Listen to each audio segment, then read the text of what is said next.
To really get a grasp on all these numbers and what they mean, listen to the doctors and the nurses working endless hours to save lives and to battle this virus. Our Mike Pelton taking us to the front lines. Well, over the past week, we've heard from doctors and nurses who echo a similar theme, that the number of available ICU beds is slim and sometimes even less than that. The hospital is full. I mean, it's completely full. Family physician Dr. Andrew Carroll is fresh off filling surge shifts this past weekend at a Valley hospital. There are hospitals trying to transfer around to our hospital, and they're full. He says no shortage of COVID patients. The scariest part of what I see are patients who are agonizing to breathe. They just cannot breathe.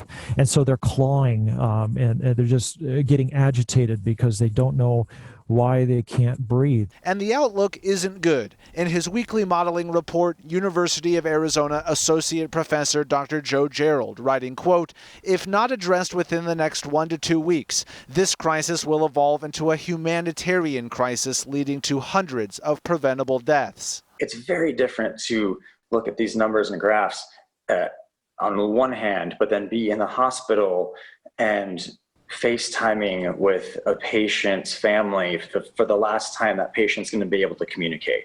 Dr. Matthew Heinz is a hospital physician in Tucson. He also worked over the weekend. I'm getting a report of a death of a patient in an ICU, which is of course always tragic. And in this almost the same breath, we're now, discussing like when this bed can be made ready for another patient who's in need of that bed just within minutes. It's just, we're in a very difficult place. Case in point, he references the Arizona Surge Line used to transfer patients between hospitals around the state. They were just saying basically, go fish, like we're sorry, but we have no current COVID ICU capacity in the state. And that was something that they were saying for a significant portion of this past weekend. Officially, our state's COVID-19 dashboard lists 143 available ICU beds statewide, unclear where, and doctors will tell you there's a difference between a bed and a staffed bed. We're already kind of bubbling the pot over at this boiling point, and we can't keep adding water to it because it's just going to keep spilling over. And that's what's happening at the hospitals. And COVID numbers still on the rise.